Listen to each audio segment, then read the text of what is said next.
वालेकुम रहमतुल्लाहि व बरकातुहू।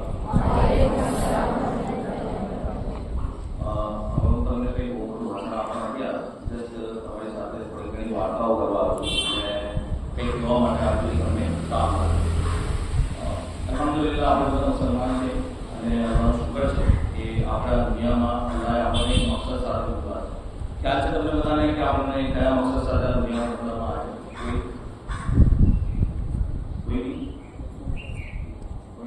આપણને અલ્લાહ એમની ઇબાદત કરવા માટે મોકલવામાં આવે છે।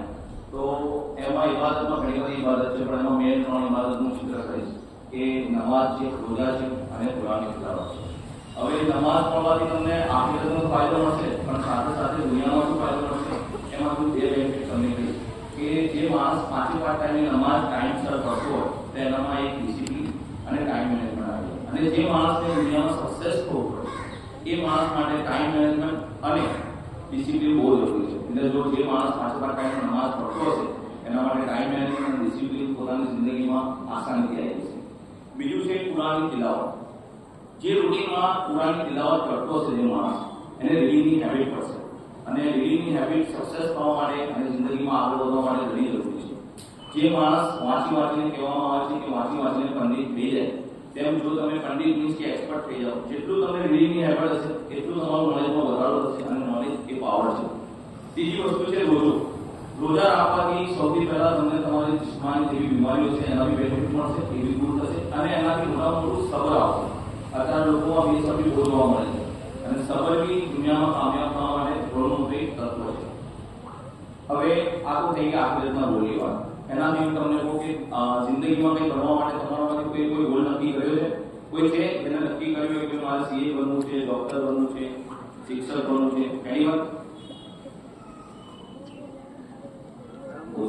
શું બનશો એમ પૂછે? હા, કઈ વાત? એના માટે મહેનત જરૂરી છે, અને એ મહેનત માટે તમારે પોતાનો ગોલ નક્કી કરવો જરૂરી છે કે ભાઈ અત્યારે આપણે આગળનો દિવસ બનાવવા માટે આવ્યા, તો તમને લાગે છે આપણે આઝાદ છીએ પૂરા? નહીં. તો તમે એમ કહેશો કે હા સાહેબ, મારે જે પહેરવું હોય પહેરી શકું, મારે જ્યાં ફરવું ત્યાં ફરી શકું, મારે જે જમવું હોય જમી શકું, મારે જ્યાં જવું ત્યાં જઈ શકું। ફિઝિકલી આપણે આઝાદ છે, પણ મેન્ટલી નહીં। કેમ કે અત્યારે મોબાઈલનો યુઝ એટલો બધો વધી ગયો છે ને કે હરેક છોકરો, હરેક માણસ સાથે મોબાઈલનો ગુલામ બની ગયો છે। તો એ મોબાઈલનો દુરુપયોગ આપણે કરીએ છીએ, પણ હું તમને એક વસ્તુ બતાવું, એક રીત બતાવું કે એનો સદુપયોગ કરી ઇન્શાઅલ્લાહ તમે એનો સદુપયોગ કરી અને ઘણા ફાયદા ઉઠાવી શકો છો। આજની ટેકનોલોજીમાં જે તમે બધા મોબાઈલમાં યુટ્યુબ હશે, વોટ્સઅપ હશે, દરેક વસ્તુ હોય છે, એનો તમે દુરુપયોગ કરો છો। જો તમે યુટ્યુબનો સારો યુઝ કરો, યુટ્યુબ પર જઈ અને સારા લેક્ચરો તમે સર્ચ કરો, કેમ કે જે તમને કોમ્પિટિટિવ એક્ઝામ માટે જેનો ઈરાદો હોય યુપીએસસી, આઈએએસ બનવાનો, મામલતદાર બનવાનો અને કલેક્ટર બનવાનો, તો એ તમારા માટે બહુ મદદરૂપ થશે। યુટ્યુબ પર જાઓ, અલગ કેટલાય જાતના બધા વિડીયો હોય છે, સાહેબોના જે લેક્ચરો હોય છે, એના પર તમે ઘણું બધું લર્ન કરી શકો છો। તેની સાથે સાથે ઘણીવાર આપણા શિક્ષકો, જે તમારા શિક્ષક છે, એમના માટે લિમિટેડ કોર્સ છે, એમના માટે લિમિટેડ ટાઈમ છે, અમુક વસ્તુના ક્વેશ્ચન હોય છે, તે ક્વેશ્ચનો પર તમને આન્સર બેટર રીતે અને વિઝ્યુઅલી તમને મળી શકશે એનામાંથી। એટલે યુટ્યુબ અને ઘણી બધી ગૂગલ છે। અત્યારે તો ટેકનોલોજીમાં એઆઈ આવી ગયું છે। AI means artificial intelligence means એવી સિસ્ટમ છે કે જે માણસ જેમ વિચારીને પોતે કામ કરી શકે છે, એ રીતે સોફ્ટવેર સિસ્ટમ પોતે કામ કરી શકશે।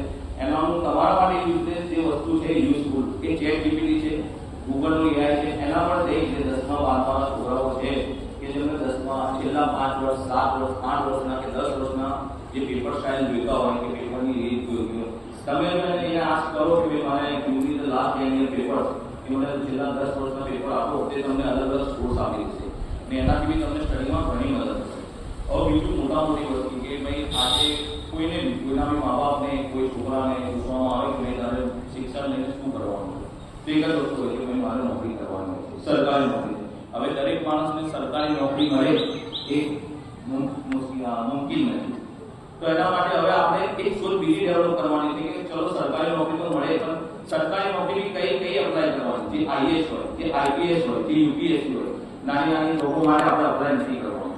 અને બીજું કે જેને ના મળે એના માટે સારામાં સારું બિઝનેસ કરે, અને બિઝનેસ જો તમે કરશો તો તમે નોકરી લેનારના બદલે નોકરી આપનાર બનશો, રોજગારી પેદા કરનાર બનશો, જેની અતિશય જરૂર છે આપણા સમાજમાં। એટલે બને ત્યાં સુધી જેટલા બિઝનેસમેન બની શકો, તમે ઉદ્યોગપતિ બની શકો એ બનાવો।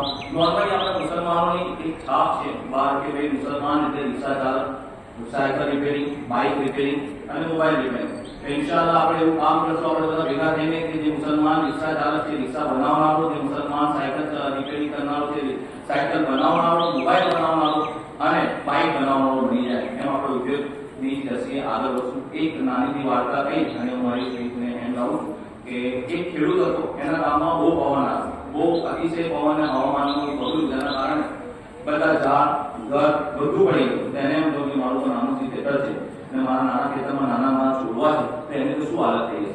તેને ત્યાં જઈને જોયું તો એના ખેતરમાં જે નાના છોડ હતા એ શાંતિથી હવા સાથે લહેરાતા હતા.